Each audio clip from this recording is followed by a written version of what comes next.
So one of my subscribers made me aware of a translation into English of the Diamond Sutra done by a man named William Gemmell. I believe he was a Scotsman, person from Scotland back in 1912.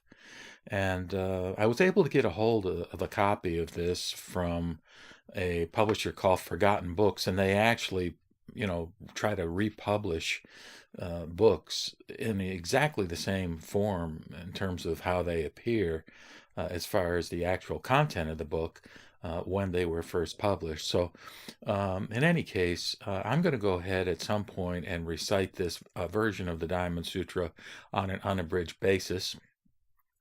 But I thought that as a preamble, it might be of some interest to share with you some excerpts from the introduction to this volume to give you a sense of how the Diamond Sutra kind of was perceived by Westerners during a period of time early on when Westerners were first exposed to some of these kinds of Mahayana Buddhist scriptures. Now, I will say, as he does, that this particular translation came actually subsequent, I believe, to Max Muller's translation of the Diamond Sutra. And there, I think, was another fellow called Beale who also did a translation into English. And of course, there were translations as well into other languages, I believe French and German. So the West was just sort of getting to know these scriptures in the, I guess the late 19th, early 20th century. So again, listening to some of the introduction to this translation of the Diamond Sutra, you get a feel for the struggle that was going on with trying to understand what were these scriptures and what was their meaning. So with that said, Gemmell, and I don't know the proper pronunciation of his name, but I'll call him Gemmell, he said in his introduction, he said, "The Diamond Sutra is one of the most valued and widely read philosophical works in Buddhist literature." Of course, it gets hammered home time and time again in the Lankavatara Sutra that the Mahayana approach to Buddhism is not a philosophy. It has elements that can be interpreted as philosophical, but of course it's all for the purpose of stimulating spiritual insight and awareness and ultimately enlightenment. So it is very popular, it being the Diamond Sutra, amongst ardent Buddhists in China. And accepting the lotus of the good law, perhaps no other sutra ascribed to Buddha is regarded by the Chinese with so great esteem. So he's acknowledging here, of course, the tremendous popularity of the Lotus Sutra, which stimulated the development of the Tentai school in China and later the Tendai in Japan, which then, of course, spawned Zen and Pure Land schools. He says in Japan, the Diamond Sutra appears to be perused extensively by what Max Muller termed the Shingon sect, which, of course, is a reference to esoteric Buddhism. The Diamond Sutra was written originally in Sanskrit.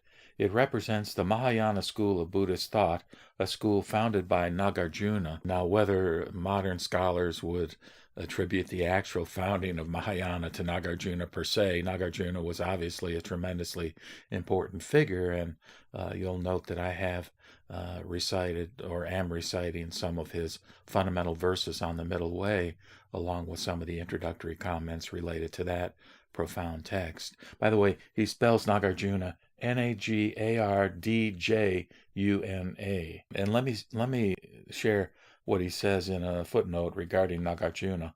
He says, "A native of western India who lived as a hermit under the Arjuna tree, whence he derived his name. Converted by Kapimala, he labored in southern India as the 14th patriarch.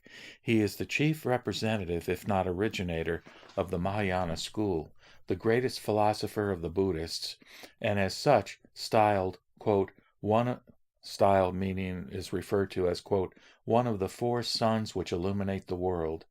His own peculiar tenets have been perpetuated by a distinct metaphysical school called Madhyamika, literally juste milieu, the characteristics of which are a sophistic nihilism which dissolves every proposition into a thesis and its antithesis and denies both.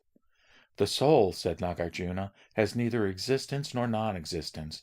It is neither eternal nor non-eternal, neither annihilated by death nor not annihilated. Close quote. The tenets of this school are condensed in Nagarjuna's commentary on the Mahaprajnaparamita Sastra. He spent the latter part of his life in a monastery at Kosala.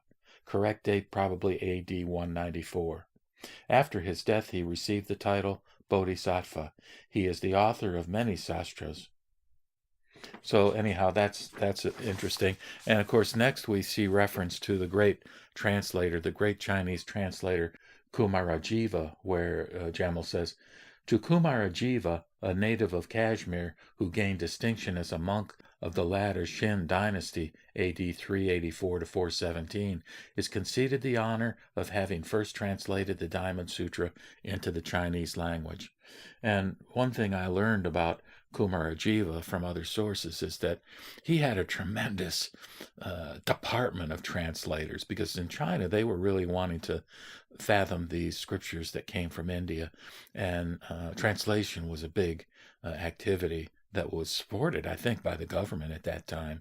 But Kumarajiva was the best, and I don't know whether he was the first to translate the Diamond Sutra, but he certainly, I think in 406, translated the Lotus Sutra, which is one of the most outstanding Chinese versions of the Lotus, and has been used by English translators as the source for that particular wonderful scripture. But in any case, he's crediting Kumarajiva as having been the first to translate the Diamond, and he indicates that a rendering into English of Kumarajiva's Chinese translation was accomplished by the Reverend S. Beale and published in the Journal of the Royal Asiatic Society, 1864 to 1865. So again, this is when the Westerners are starting to become acquainted with or aware of these scriptures. I think Max Muller's may have been like 1880 something, but you'd have to look that up. I'm sure it's available on Wikipedia. And the Max Muller translations, I think it's in Sacred Books of the East, are certainly available and accessible to us now, which is wonderful. So getting into the content a bit, he says, it has been observed that at first sight it may seem as if this metaphysical treatise hardly deserved the worldwide reputation which it has attained. Regarding this descriptive worldwide reputation, devout Buddhists might suggest in extenuation that throughout many centuries the, quote, spiritual wisdom of the Diamond Sutra produced in countless minds a, quote, conscious blessedness of perfect peace. This spiritual wisdom also appeared to be a strong incentive to holiness. By referring to our Chinese text, we are led to suppose that the Diamond Sutra was delivered expressly for those who had entered the path which leads to nirvana, and for those who are, quote, attaining to the ultimate plane of Buddhistic thought. Sakyamuni Buddha, when he admissibly delivered the text, indicated clearly that there is a sense in which the highest perfect knowledge may be referred to as unknown. In order to appreciate fully the philosophy of the Diamond Sutra, it is necessary to interpret aright the meaning of the Buddhist terminology. In this connection, the Sanskrit dharma, usually rendered as law, appears to merit our immediate attention. Max Muller, with his ample knowledge, stated that dharma, in the ordinary Buddhist phraseology, may be correctly rendered by law, and thus the whole teaching of Buddha is named Saddharma, or the good law, and Saddharma, of course, is part of the title of the Lotus Sutra. So then he goes on to say what the Diamond Sutra wishes to teach is that all objects, differing one from the other by their dharmas, are elusive, or, as we should say, phenomenal and subjective, that they are, in fact, of our own making, the products of our own mind.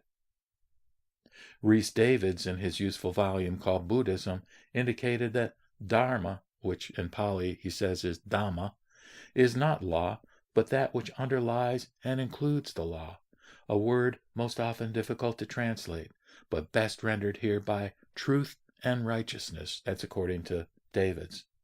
Perhaps it may be opportune to remark, Gemmell goes on to say, that had Kumarajiva regarded form, truth, or righteousness as expressing adequately the Sanskrit Dharma, these familiar terms being obviously at his command, might have been utilized at pleasure. In other words, Kumarajiva did not use those terms, but he sort of rationalizes this to say that Kumarajiva may have regarded the, quote, nature of the law as, quote, coextensive with the illimitable ocean of being, and within that ample compass, perhaps he thought there might synthetically be included those beautifully defined concepts, form, truth, and righteousness. So they were struggling to really understand what the meaning was of the original Indian authors of these profound Mahayana scriptures. He says, in our intercourse with Buddhist monks, we heard the rather engaging suggestion that the familiar Christian phrase, the law of the spirit of life, contains a spiritual concept which appears to approximate closely to the idea of the law of Buddha. These monks seem to believe that the law enters quietly and operates imperceptibly within every natural and spiritual sphere. So again, he and his counterparts in the West were struggling, and in correspondence and collaboration with Chinese monks, apparently, in order to try to fathom the meaning of these terms. Gemmell says, as we consider the manifold operations of this law which moves to righteousness, perhaps we may gradually appreciate the dignified mind of Sakyamuni when he addressed Subhuti, saying, quote, what is usually referred to as the law of Buddha is not in reality a law attributive to Buddha. It is merely termed the law of Buddha. For those of you who aren't sick of the Diamond Sutra, which I am not, it is a wonderful, wonderful scripture, and one very much worth reflecting on and contemplating and